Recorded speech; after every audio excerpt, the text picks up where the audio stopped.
You want to wait until we let people in? Oh, Sorry, I'm not recording.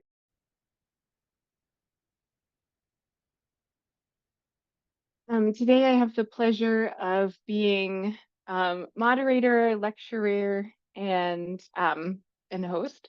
I've met many of you on these sessions. My name is Anna Kalbarczyk, and I'm an implementation scientist and a gender specialist, and also a TDR consultant. And I'm stepping in today to support this lecture as part of the lecture series where we'll talk about articulating the range of models and frameworks for conducting IR and then mapping our methodologies and our study design to models and frameworks, really making sure that we are being fit for purpose.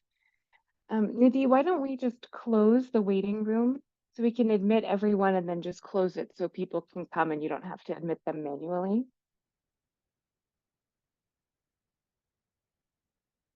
To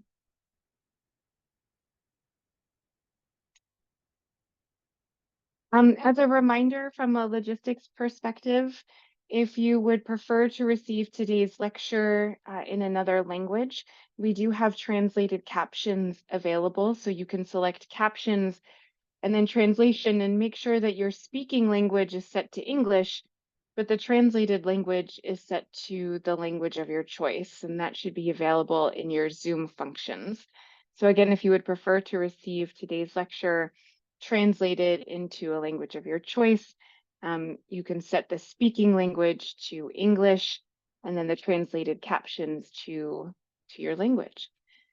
All right, so let's get started. Again, today's session is on models and frameworks for conducting implementation research.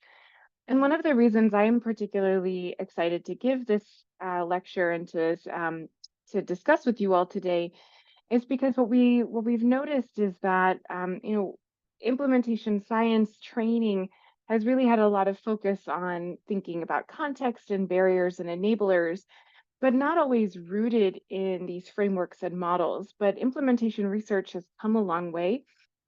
There are a lot of theories to draw upon that can help strengthen our science and make nuanced connections. And so this is really important foundational discussion and thinking as we move our implementation research forward. And another logistics point, if you have any questions, please do put them in the Q&A function.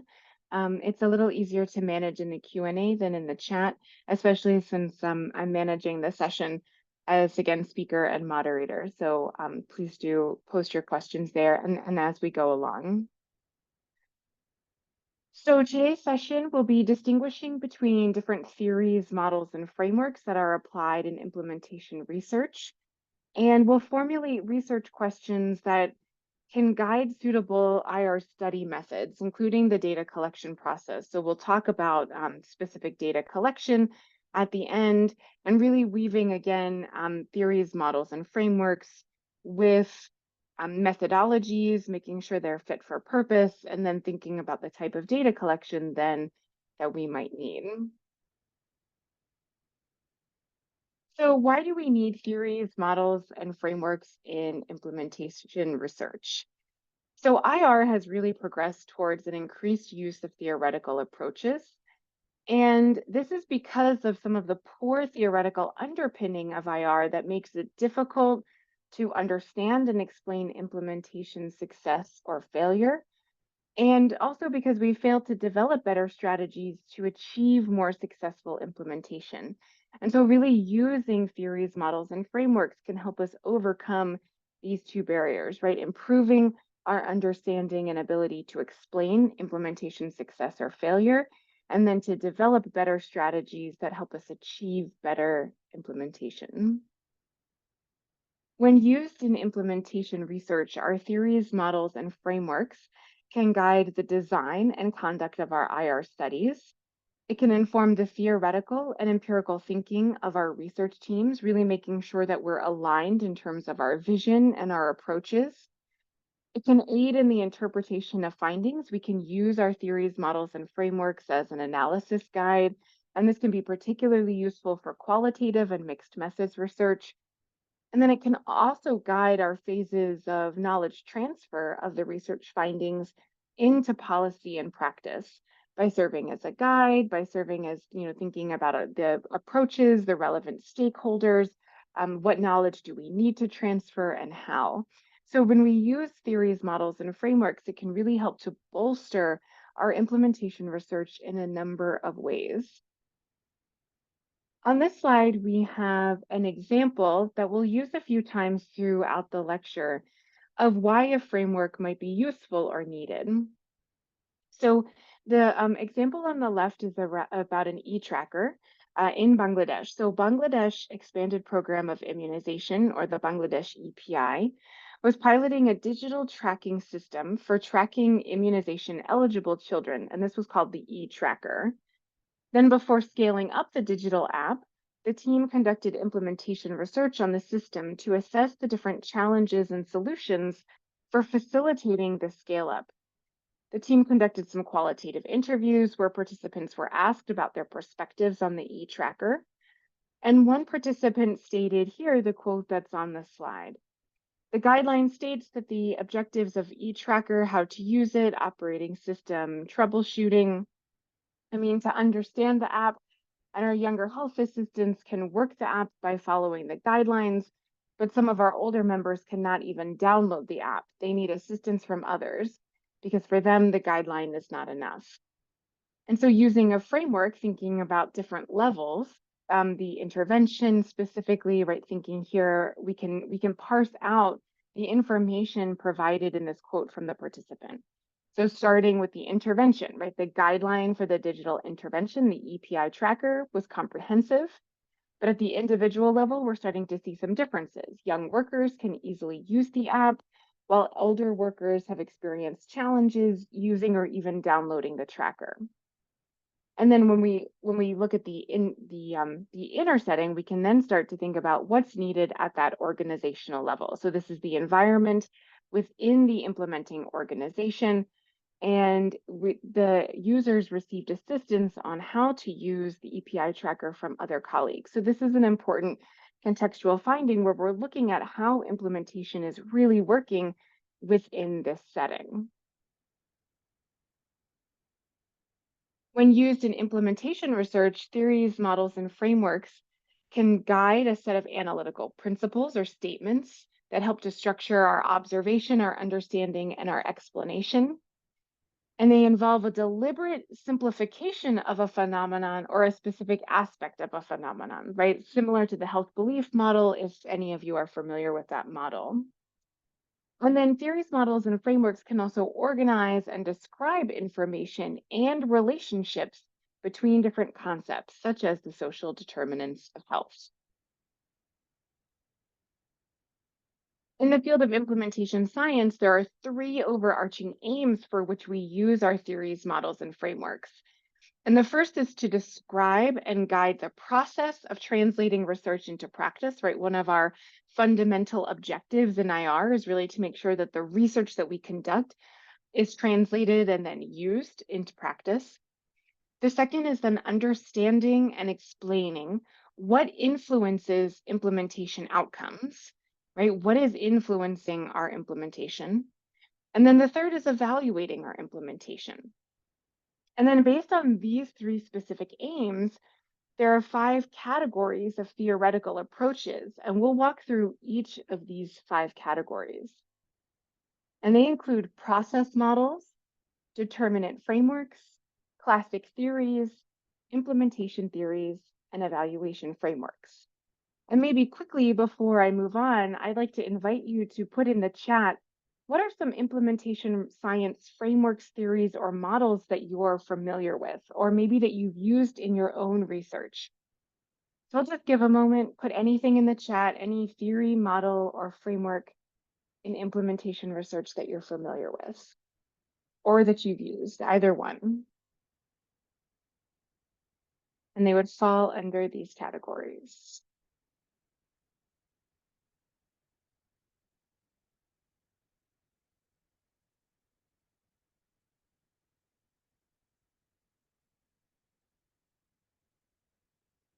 If you haven't used one, you could say that in the chat also. I just want to see that we're awake today. It's early in the morning for me, so yeah, thank you so much. Okay, so the CFAR framework, great. Re-aim model, excellent.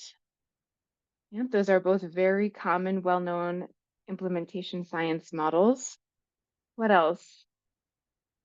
Maybe just a few more, two more.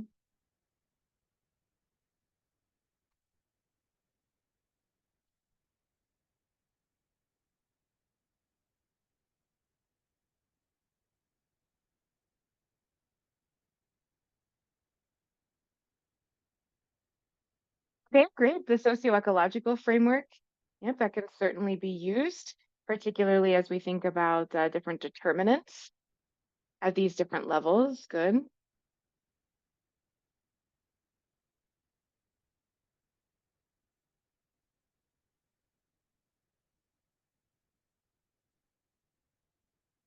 DFIF. Okay, precede, proceed. Yeah, so when we think about process, right, precede, proceed as well is another one because that is really thinking about our process and the temporal nature of our frameworks. Good. So it sounds like in the room we have some familiarity with our theories, models, and frameworks, but not an abundance of familiarity. So I hope it will help for us to go through a few of the types of models. Great. So process models describe and guide knowledge translation. And it's widely accepted that the knowledge gathered through research can lead to improved health outcomes, and that process models are really then used to help us think through this process of translating research into practice or conducting knowledge translation. And they outline the phases or stages of the research to practice process, from discovery and production of evidence-based knowledge to the implementation and use of research in various settings. And we'll describe one of the most commonly used frameworks in just a moment, and that's the knowledge to action framework. I think it's important that we really think about process models in terms of what they do and don't do. So, first, they do recognize a temporal sequence of implementation activities, right? So, this is really thinking about what do you do, what builds on that, and then what's next, but they don't identify or systematically structure determinants of implementation success. So here we're not necessarily trying to assess barriers and facilitators, for example, but we're thinking about the temporal sequence of implementation activities. And so this is an example process model. This is the KTA framework or knowledge to action framework. And it's composed of two distinct components. And the first is knowledge creation. And that's really what we have in the middle there, this knowledge inquiry and synthesis, and then the development of tools and products, right? So that's our knowledge creation. And then the cycle on the outside is the action cycle. And so this is the component where we're thinking about the iterative process and the cycle that we need to do to then take the knowledge that's been generated and translate it. And this can happen right at multiple stages and it's iterative. You can see it's not just a start finish, but how do you determine the no-do gap, identify the relevant knowledge, adapt that knowledge to local context, then assess barriers and facilitators to uptake, select and tailor implementation interventions, monitor knowledge use, then evaluate outcomes and sustain knowledge use. And then all starting over again, right? Where you might need to then identify a new problem, determine if there's a gap, identify and review existing knowledge, and repeat, all while generating new knowledge through our research. Determinant frameworks then help to describe and identify general types of determinants that influence implementation outcomes. And there are specific types of determinants that can act as barriers and enablers to influence implementation outcomes at different levels. And so determinant frameworks really help to put our enablers and our barriers into buckets at different levels, helping us to organize our thinking so that it's not enough that we just broadly say, oh, this one thing is an enabler or this other is a barrier, but for whom, at what stage, in what place, right? Under what conditions? And this is all about context then, right? Determinant frameworks are helping us to think through the ways in which our context is influencing implementation. And these frameworks don't address how changes take place, right? They're not really looking at any causal mechanisms. Just like a process model doesn't really look at determinants, right? The determinant frameworks don't really look at causal mechanisms. More so, they're looking at identifying and measuring and describing context.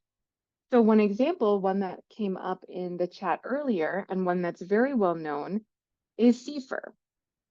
And this is the Consolidated Framework for Implementation Research. And I would encourage all of us when we talk about our models and frameworks, because many aren't necessarily familiar with them, to try not to use acronyms, right? Try and spell out or say what your framework is. So it helps us to understand more about that framework. So again, CIFR is the Consolidated Framework for Implementation Research, and it has 5 domains. The first is an intervention characteristic. So again, building on that example provided at the beginning around the e-tracker for the Bangladesh EPI, right? The intervention itself is the e-tracker. So what are characteristics of that intervention that might hinder or facilitate effective implementation? And here we know it's a digital application, right? So we have to think about the aspects of digital applications themselves and this characteristic. The outer setting then is thinking more broadly, right, about not just the organization that's implementing it, but broadly the beneficiaries, right? What's outside of the organization. So here again, building on this example, you would think about a barrier that beneficiaries need cell phones to get the service, or they need to have access to cell phone service. One thing that we've explored a lot in digital health is the gender norms affecting access to cell phones and ability to access mobile phones. So even if there's phone ownership that might be shared among the house, there might be gender norms or relations that are having an effect on that. So that's part of the outer setting. Inner setting, then we're thinking about the organization that's doing the implementation, right? So here, what are the technical resources, for example, that are needed to implement this intervention? Characteristics of the individuals. Often this is around like who's using the intervention. And so if we build back on the first slide where we talked about this example, you could think about younger individuals maybe having a different experience than older individuals, right? And what unique characteristics that might then bring or that you might need to address in implementation. And then the process, right? What is the process in which we're doing implementation, and how might there be contextual factors that are going to affect the process? So here, if implementers are doing double entry, if they're doing it both manually and in the app, you might start to see fatigue, you might start to see frustration. It's not really clear like what the processes are or why you might do one versus the other. Or maybe you're doing it now as a backup, right? That you need to have that manual intervention as well. So that's an example of how you might use CIFR to start to organize some of your thinking around your implementation.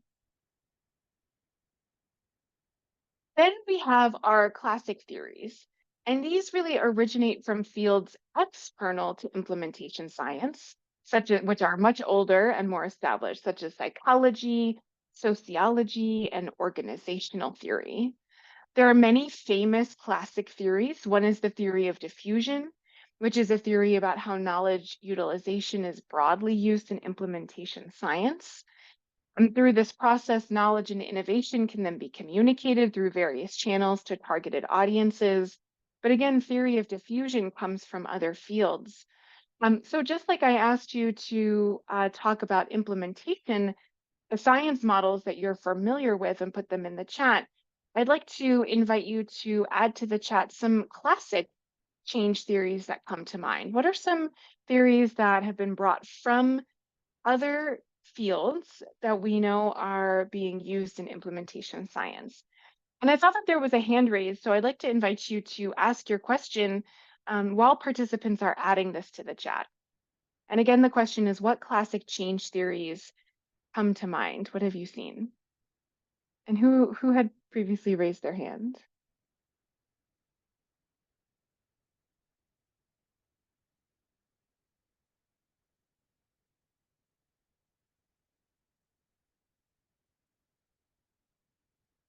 Was there a question?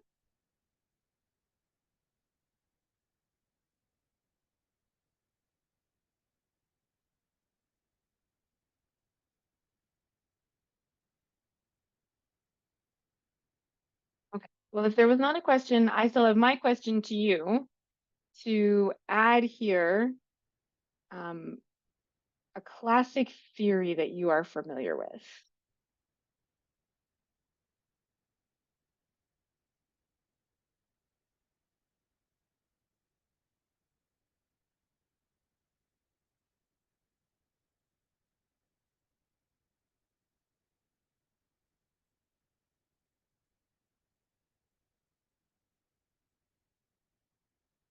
Yes, great. Social cognitive theory, theory of reasoned action.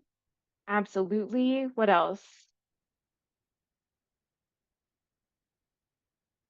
Theory of planned behavior. Yes, those were the top three that I had in my notes, the ones that I was looking for. So you've hit them perfectly.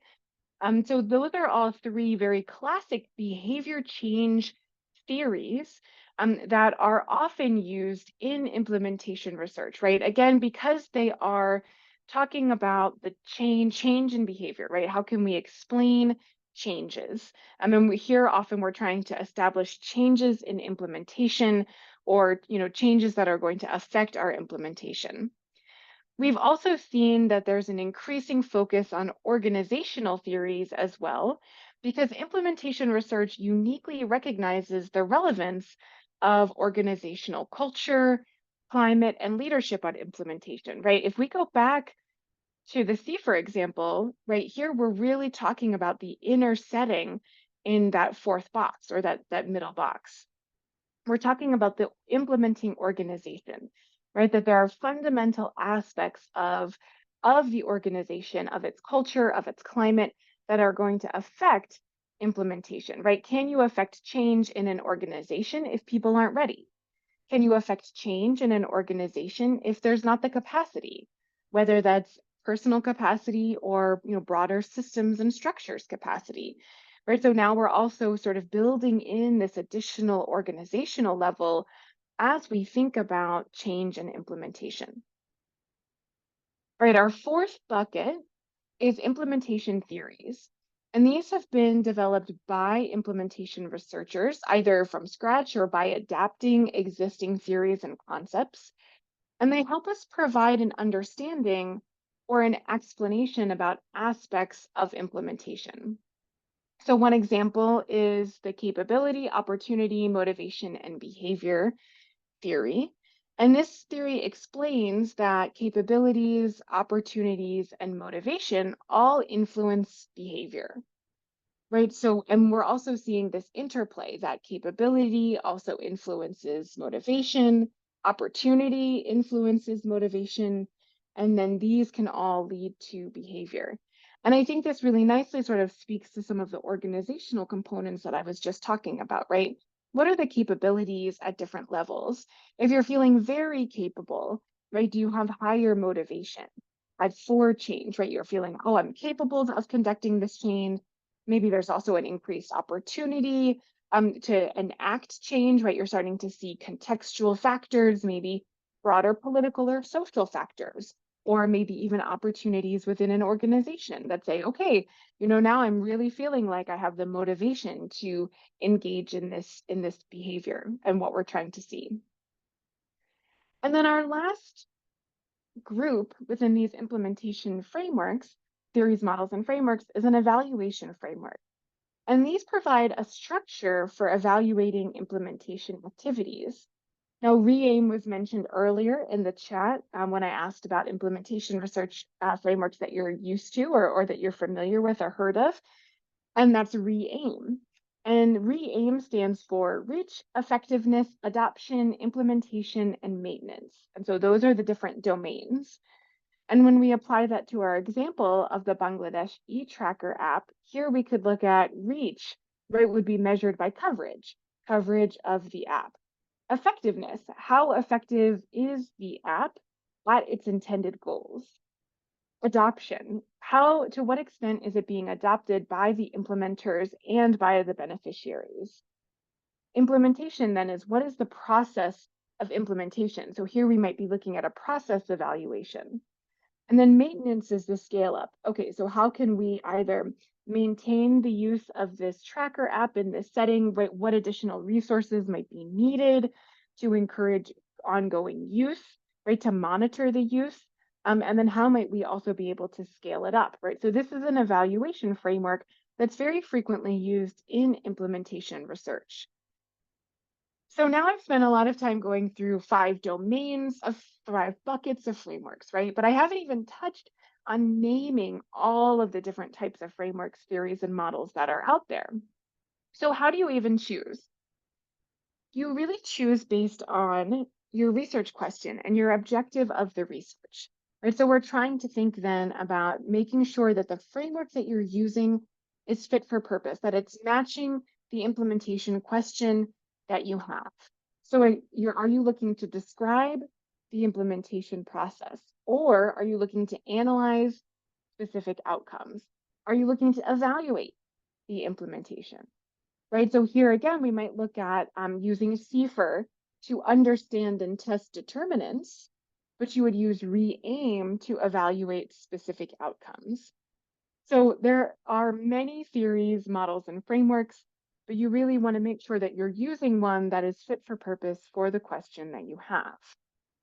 Because we know that it's difficult to understand and explain implementation success or failure, but we have these 5 categories of approaches that are used in implementation science, and we can use them to systematically describe our implementation processes, analyze our outcomes, or evaluate implementation. And I think this is really important because we're seeing a lot of research out there that's just broadly looking at context or broadly looking at barriers and facilitators without meaningful ways to organize them.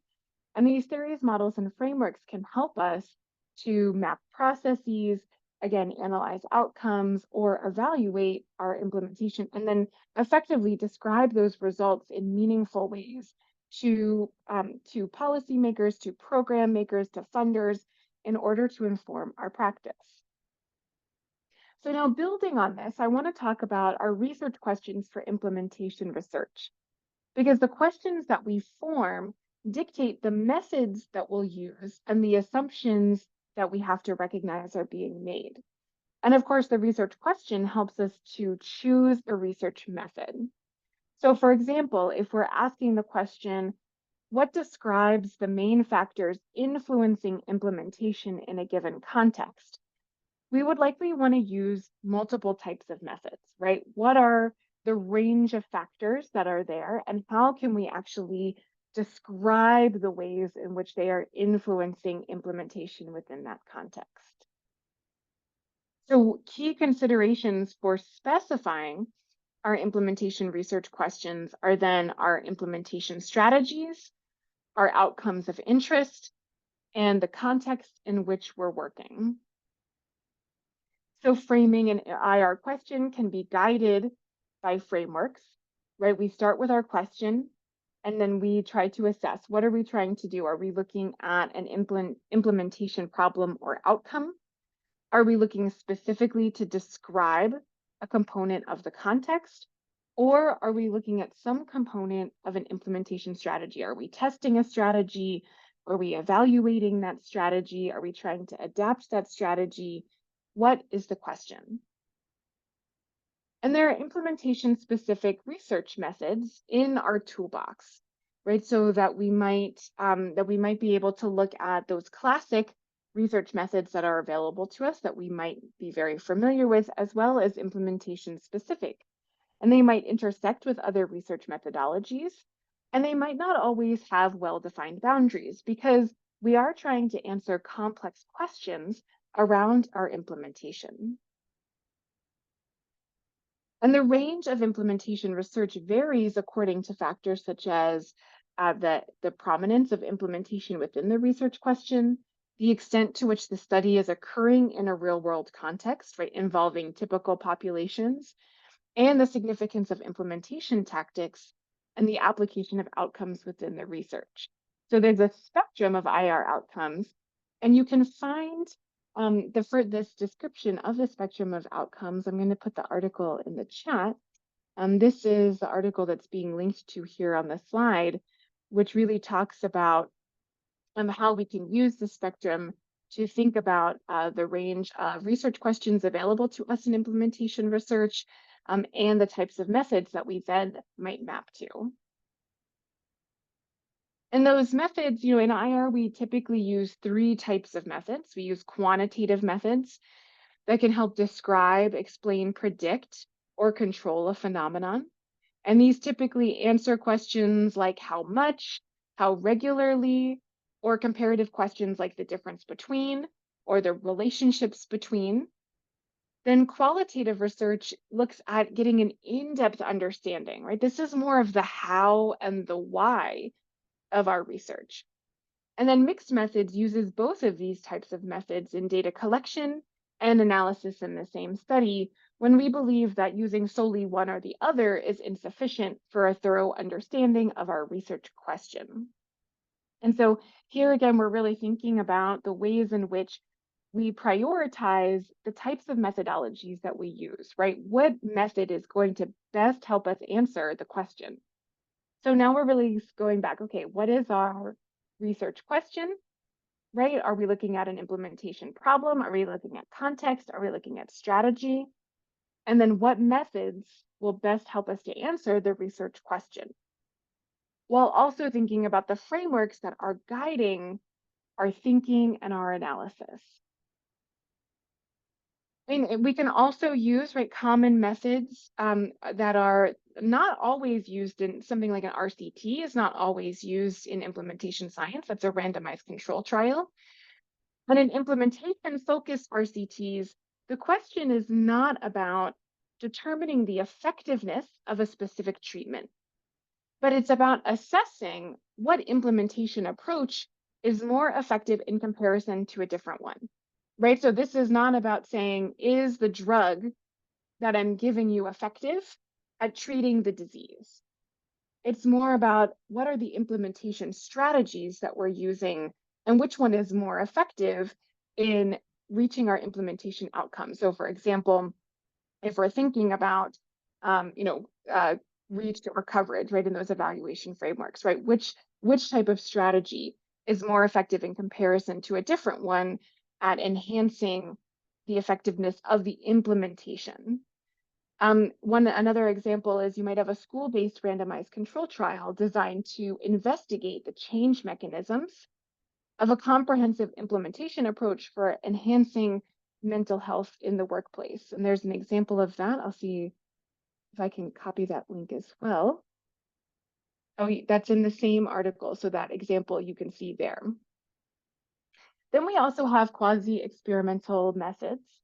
And this is where a randomized control trial is unsuitable for many reasons, right? It's just not possible, resource limitations, or you might not have a clear control group that you can use. And so here we might use quasi-experimental designs.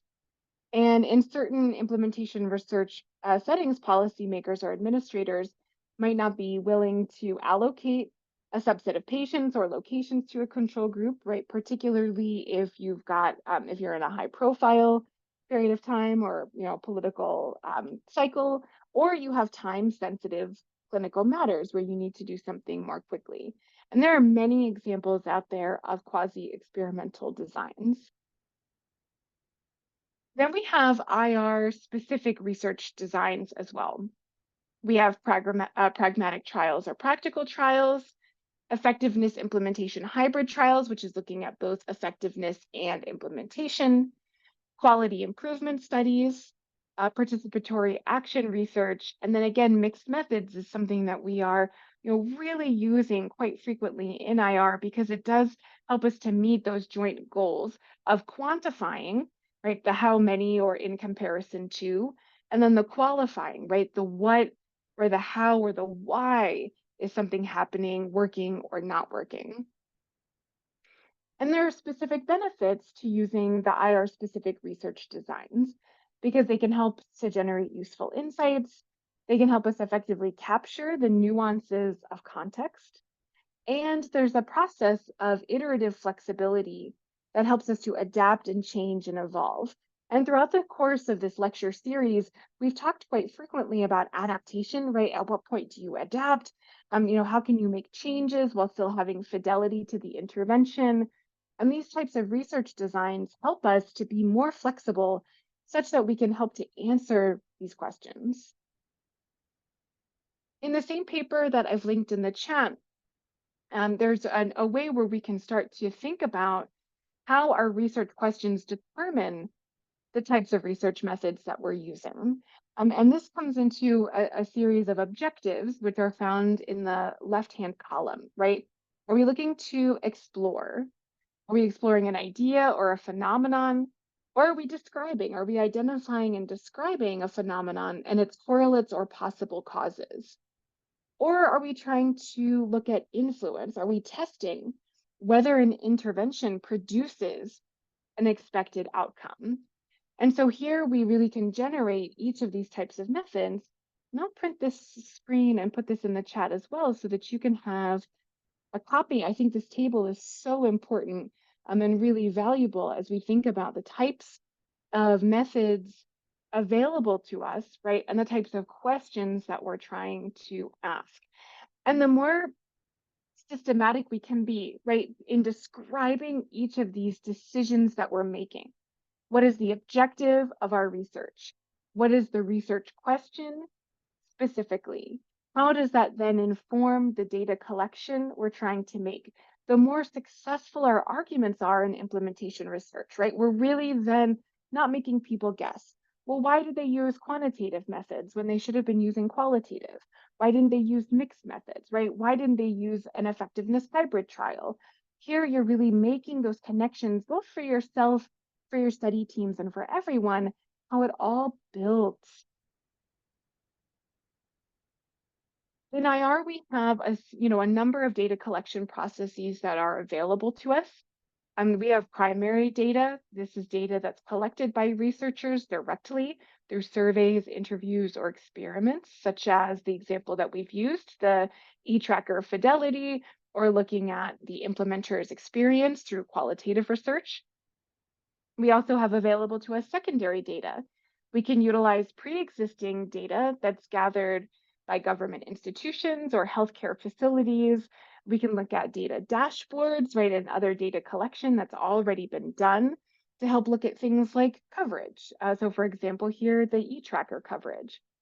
And we can also use the literature to help synthesize our numeric or non-numeric data and understand the existing situation of an event or topic, or to identify gaps in knowledge, right? What do we know? What don't we know? What types of methods have been used? What types of methods haven't been used? How strong is the evidence? And what other research might be needed to help us explain these implementation phenomenon? So in this section, there are a couple take-home messages, and then I'll wrap up for Q&A and discussion. Formulation of an IR question helps us to choose a research method specific to implementation research. And most IR studies require both quantitative and qualitative approaches, mixed methods in a few cases, to really help us both quantify and explain our implementation phenomenon. And that in IR, both primary and secondary data or literature reviews, or I would say or literature reviews, can be useful sources of data within all of our studies. And so with that, I will end and open it up for questions and discussion. Yeah, Carlos, I see you have a hand raised. Please jump in. Okay, Anna, thank you. Wonderful talk. I have a question about your last point. When do you know when do you need a mixed study or when you just use a multi-method study? This is something that we have been struggling with that. As we understand, mixed studies are very issue. They should fulfill another more criteria than just combining quantitative and qualitative. but it's not. But we are not really clear about what is the limit. When do you can talk about a mixed study and when it's just a multi-method study? Thank you. Thank you. I that is a really great question, and I'm going to put an article in the chat that I think might be helpful on this. My understanding is that a mixed method study is really all about the intentionality in the design and the use of data, right? So there are multiple ways to think about how you use your data. Are you going to merge it? Are you going to think about, is your study designed such that your data is building, right? Are you doing quantitative data to then inform your qualitative data? Are you using qualitative data to explore a situation that then helps you build a quantitative tool, right? It's the ways in which, and this is again my understanding, and I'd love to hear from others if it differs for you, but it's about the purposeful design of your study and of your analysis. So are you, using the data to build on each other, or are you just trying to inform a common purpose at the same time? I see, Suleiman, that you've unmuted. Please jump in.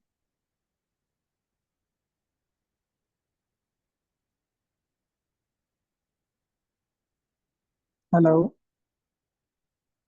Yes, we can hear you. Oh, thank you very much for your wonderful presentation. My question still goes regarding using the mixed method.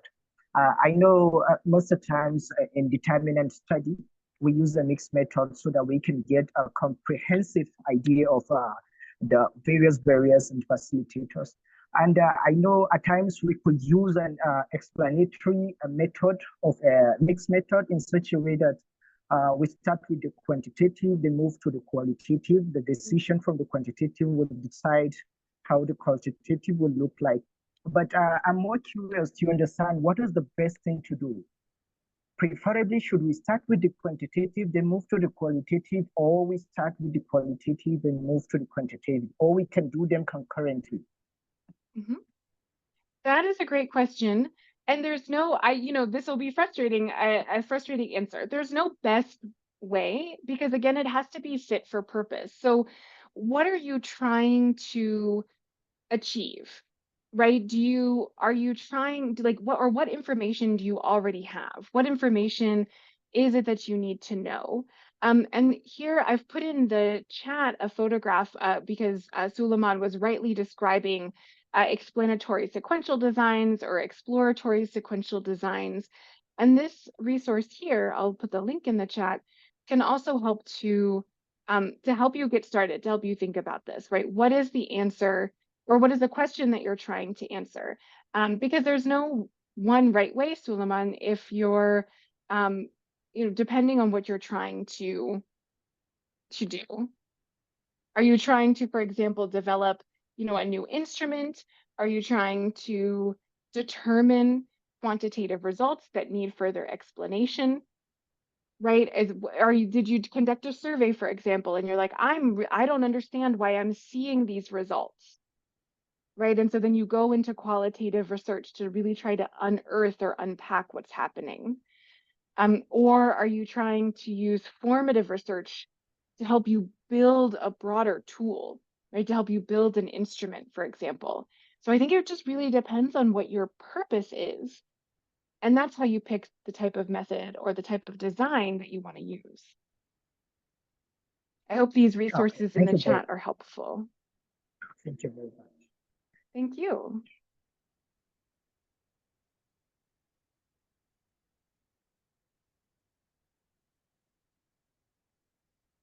And Carlos, another take on the multi versus mixed is that, many people think about multi methods as like using two study designs that could exist on their own, right? They're sort of complete in and of themselves, whereas a mixed method study is really that's further about building on it, being fit for a common purpose, or fit for a journey of a purpose.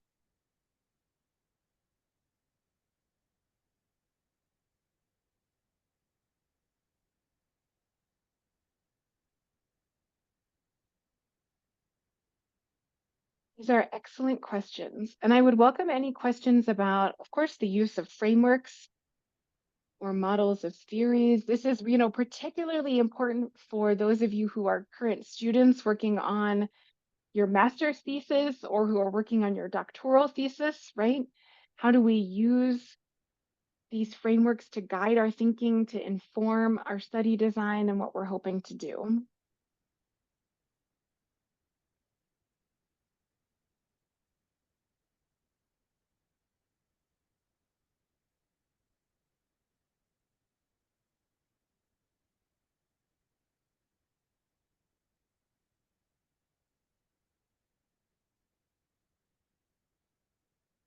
Yes, please, Carlos. Yes, Anna, at the beginning you mentioned that you are a implementation research scientist and also gender gender Mhm. expert. Is there any framework that particularly addresses gender issues in implementation research? There is not. There are a number of frameworks that have been used. I think similarly to the way that many researchers mold and pull together different frameworks for their purpose.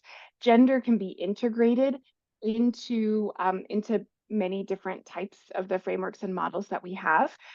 I teach a course on the integration of gender into implementation research at Johns Hopkins University in the Summer Institute. So if anyone is interested in learning more about that, please feel free to reach out to me directly. But Carlos, I'll see if I can find a good article for you. There was a really good review on the use of gender in implementation research. Wonderful, thank you. Yeah, here we go. It was why sex and gender matter in implementation research. I'll put the link here. If for any reason you can't, access any of these links, if they're not open access, just let me know and I'll put a PDF together for everyone. Okay, there's a question. This was a direct question to me, so I won't say the person's name, but someone is looking to identify the influence of context on implementation research and wants to use C4. And they're asking if it's okay to look at only a few domains or if they have to look at all domains. And my advice is that you look at the ones that are most relevant to you. I think it's good to see what your research brings, where you can certainly design your research to look specifically at a couple of domains, but you never know how different things might interact. So you don't need to look at every domain. Not every domain will necessarily be relevant, particularly in your analysis or based on your hypothesis. Um, but keep yourself open to the idea that maybe results will emerge that would fit well into domains that maybe you didn't intend to explore.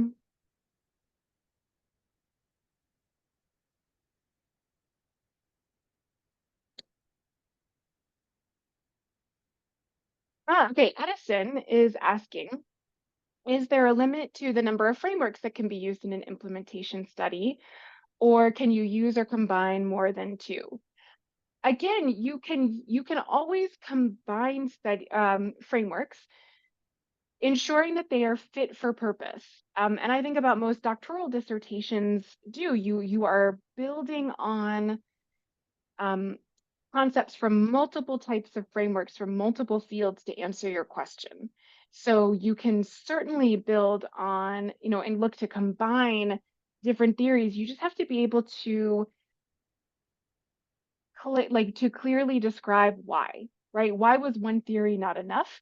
What is the benefit of pulling together multiple theories as you're trying to answer your question?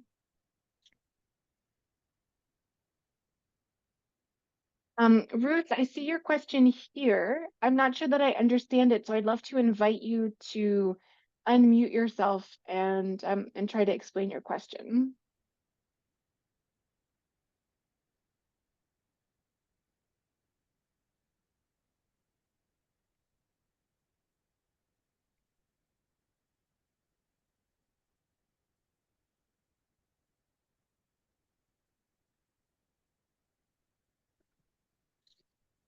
Okay, Ruth, you might have, if you can unmute, that would be very helpful. Otherwise, I'll continue answering other questions. Yes, Suleiman, I see you've unmuted.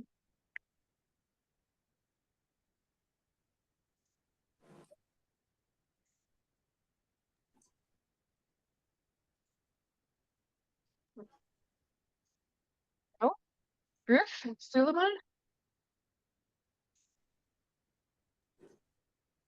Hello. Oh, hello. Hi. Yeah, I want to ask another question regarding determinant study. Okay. Is it possible to do a determinant study without intention of measuring any of the implementation outcomes? Maybe you just want to describe the barriers and facilitators to a particular intervention without necessarily concentrating on the outcomes. Is it possible? It is possible, but I will say, I will say it's a bit, well, how will I say this? Yes, of course it is possible you can do this, and there's value to that, to looking at the barriers. But I think as implementation researchers, we have to move beyond that as a field, because I do think in the literature we're getting stuck. We are getting stuck, particularly junior scientists, at just measuring barriers and facilitators. But so what? Right? We need to be asking ourselves the question, so what? If we now know what the barriers are, barriers to what? Is it just barriers to the intervention overall?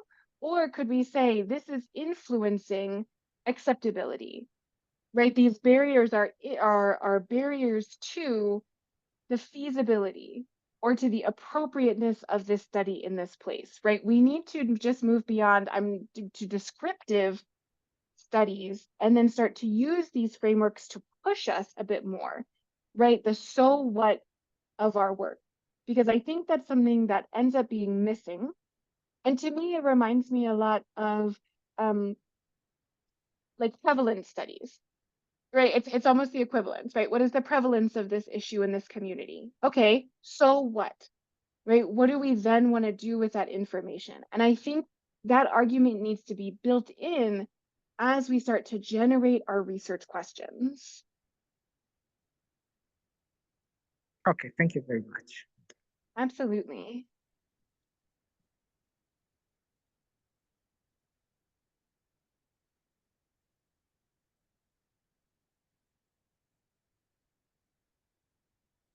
I've put my contact information in the chat. If any of you have questions about using theories, models, and frameworks, particularly those of you who are designing your thesis as a current student, or if you have comments, questions, or just want to talk about integrating gender into implementation as research as well, please feel free to connect with me.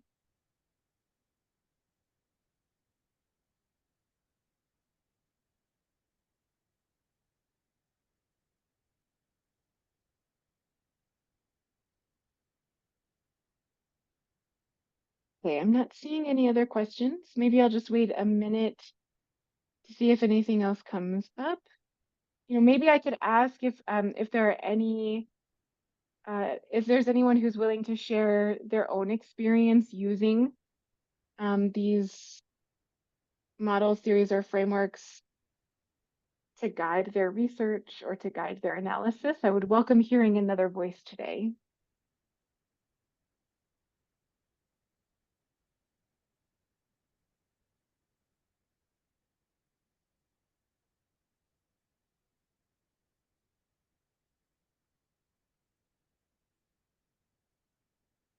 No takers? Okay, then I will. Lucia is asking, how flexible can we use frameworks and methods in IR with other theories? I think the answer is very flexible. So one of the benefits of implementation research is its enhanced flexibility. In the slides I went through and I was talking about classic theories, right? Social cognitive theory, diffusion of innovation, theory of planned behavior.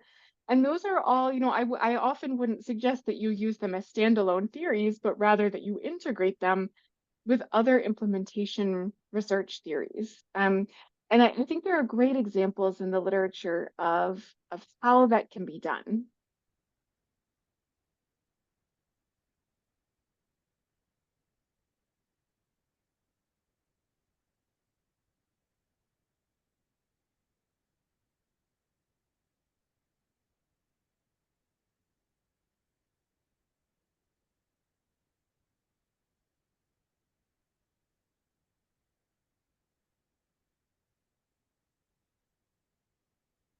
Okay, I think I'll end us here.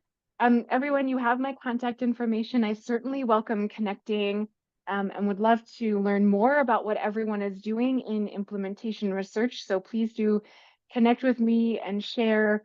And I hope we have an opportunity to work together. Next week's session, I believe, is with Dr. Malabika Sarkar on mixed methods. So she is wonderful. I would highly, highly recommend you attend so we can further explore mixed methods methodologies. Again, as you close out today's session, you'll be given a link to an evaluation. Please take that. I don't get to see the individual results. It's anonymous, so please take the evaluation as you leave. Otherwise, I will see you at next week's session. And thank you all so much. Thank you. Thank you, everyone. Thank you, Dr. Anna.